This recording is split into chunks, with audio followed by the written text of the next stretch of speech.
welcome back to another explainer. I am so thrilled you're here today. We're going to deconstruct something that seems, well, incredibly simple on the surface, but is actually a brilliantly designed foundational literacy lesson. We're looking at the source material, the breadth of learning, discovering the letter H.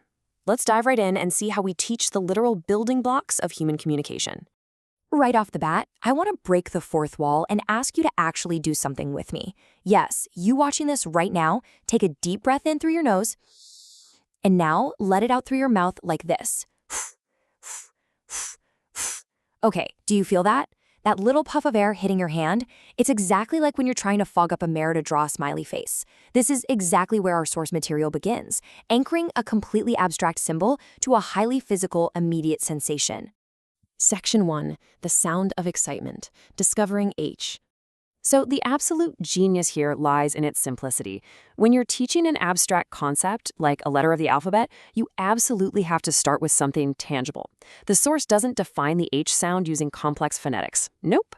It uses a physical, auditory sensation. It's the puff of air you make when you're super excited, panting, like ha, ha, ha, or like we just did, fogging up that mirror. These are instantly recognizable, deeply relatable human experiences. It completely bypasses the intellectual side and goes straight into physical memory. Moving on to Section 2, visualizing the letter H, shapes and meanings.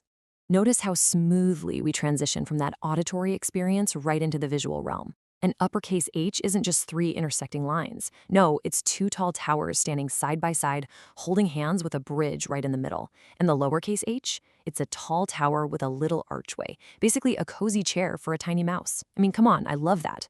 By using this kind of vivid architectural imagery and warm storytelling, the lesson gives young learners a way to immediately visualize, contextualize, and remember shapes that are otherwise just arbitrary scribbles. Section 3, brainstorming H words. Words and actions.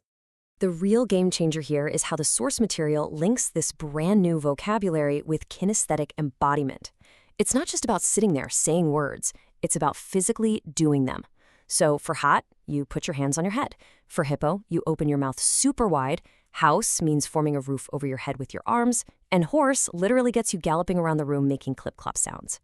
This completely engages the whole body, cementing that h-h sound to physical actions, which drastically improves memory retention for a developing mind. Section 4, the interactive hunt. Clap or thumbs down. This next phase brilliantly illustrates how to turn an assessment into a really fun game. The rule is simple and clearly laid out for the students.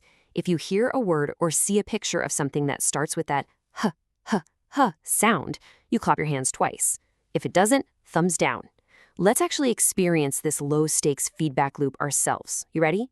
Here we go, rapid fire, just like the source material outlines. First up, a hat. Yup, clap twice. Now, what about a ball? Thumbs down. How about a house? Clap twice.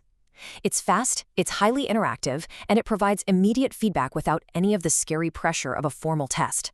Plus, it proves the learner has successfully connected the sound, the shape, and the vocabulary right there in real time.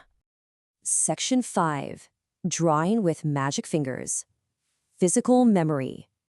Okay, now we build a physical memory of the shape itself.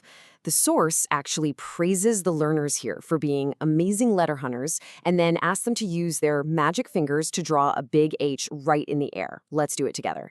Hold up your magic finger. Step 1, draw a long, tall line down. Step 2, draw another long line down right next to it. Step 3, connect them in the middle with a line straight across. By tracing the letter in the air like this, the lesson plan ensures the child is translating those visual towers and that bridge metaphor directly into their fine motor skills. So as we wrap up this explainer, we have to zoom out and ask, how do these tiny, basic sensory building blocks form the foundation of all human communication? Why does this even matter to us today? Well, we've just seen how transforming a totally abstract concept, a letter, into a tangible sound, a piece of imaginative architecture, and a series of full body movements creates the ultimate basis for literacy. We don't just learn to read with our eyes, right? We learn with our breath, our voices, and our bodies. The next time you write a quick text or read a complicated article, just think about those 2 tall towers holding hands and that little puff of air. It all starts right there. Thank you so much for joining me on this explainer, and I will leave you to ponder that question.